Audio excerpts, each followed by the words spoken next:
I'm Zoe Honick, and today I will be presenting Little People Like Us. Hey boss, I think I've got the next big news story.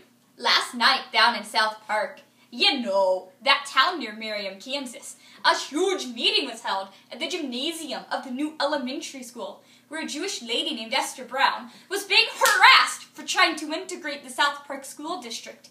You see, the meeting started out with the chairman of the school district accusing Mrs. Brown of starting a race problem in South Park. After that, it was like Pandora's box had been opened. Citizens started shouting at her, and at one point, she's been hit with umbrellas. Yet, with all that, she stood in front of them and said, "Look, I'm just a housewife from Kansas, but I've seen the conditions at their school. They're not asking for integration. They're asking for a fair chance." I think Mrs. Brown might be a pioneer in the civil rights movement. It's 1948, the war's over, and it's time for a change. Sir, please approve this idea so all of Kansas City can read about her battle.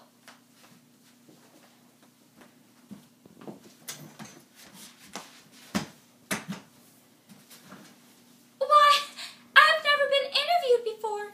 I can't believe that this is going to be in the Kansas City Star. So, what would you like to know? Well, I'm Esther Brown, but you already knew that.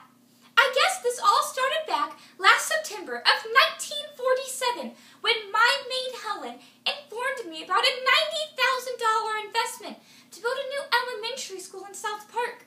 However, because her children were Negro, they weren't allowed to attend. But the school was built with everybody's tax money. See? Look at the difference between the two schools. This is South Park Elementary School.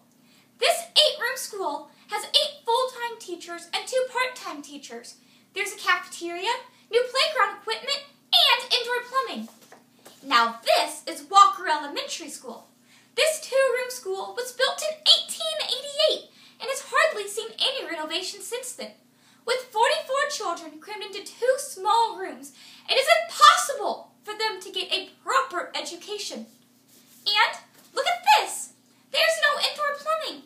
So if these children have to go to the bathroom, they have to go outside. Or if they want water, they have to go down to the well and bring it up.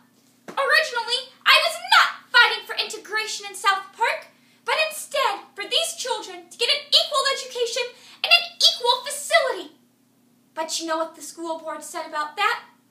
They said that those kids down at Walker are getting just the same education as those at South Park. Because of this, and in the meeting at the school a few weeks ago, I'm so angry with the school district that I made it my mission to fight for integration in South Park.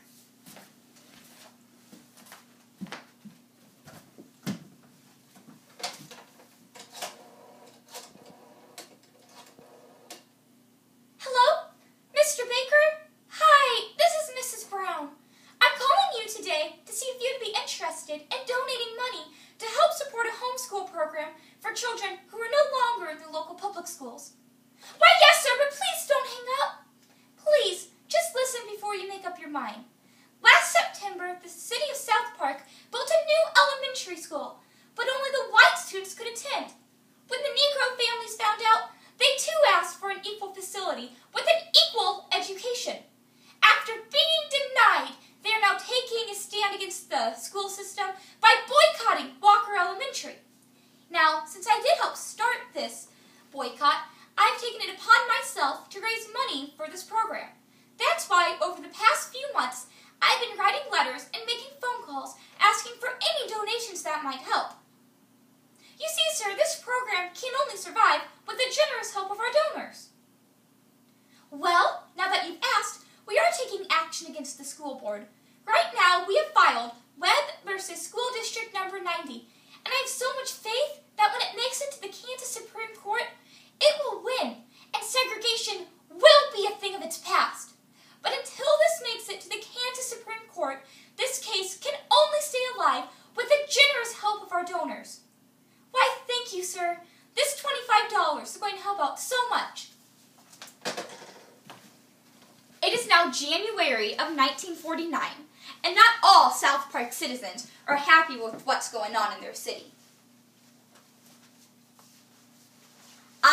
living in South Park my entire life, and not once was there ever a race problem in this little city. Those kids down at Walker are getting just the same education as mine at South Park. No one complained about the situation.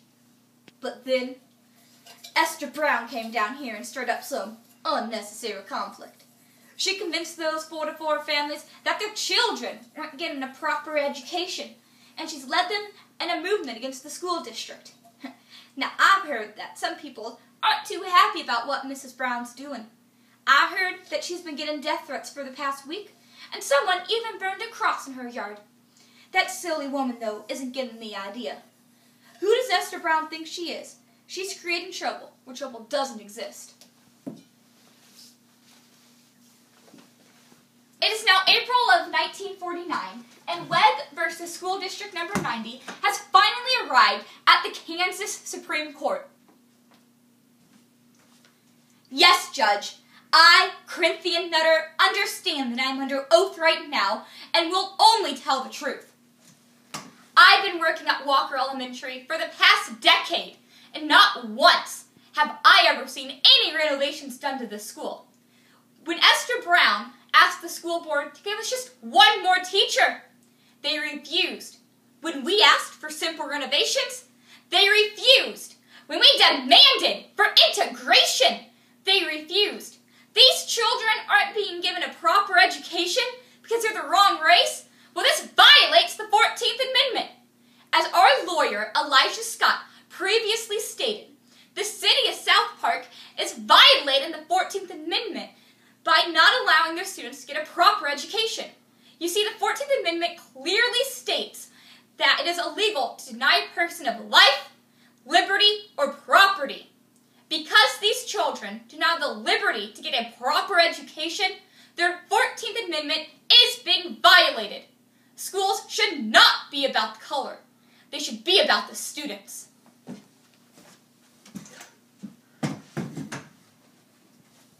June 11th, 1949, the Kansas Supreme Court rules that because the city of South Park not only broke the 14th Amendment, but was also a second-class city, meaning that its population was less than 15,000, segregation is now illegal.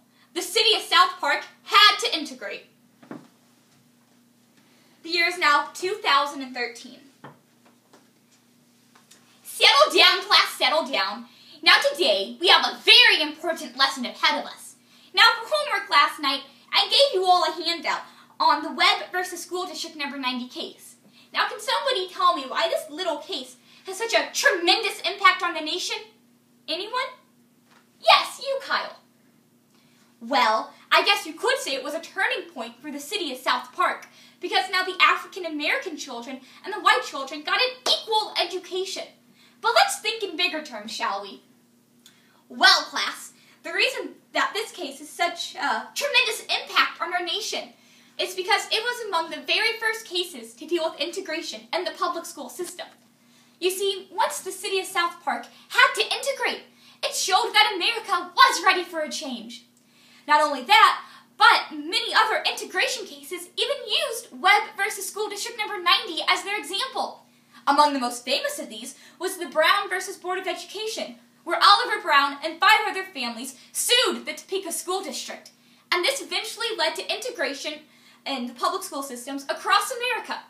Lucinda Todd, secretary of the NAACP at the time, said that she believes that integration in America would have been delayed years, if not decades, without the crucial involvement of Esther Brown. You see, Esther understood that integration had to happen in small steps. First a small town, then a bigger city, and eventually the entire nation. Because she was able to integrate South Park, this acted as a chain reaction of integration across America. When somebody asked Esther one time why she fought for integration in such a little city, her reply was, "It is the little people like us that can make a difference." Well, Esther, you were right. Because of you and your little city, you are now a major turning point for the civil rights movement. Thank you.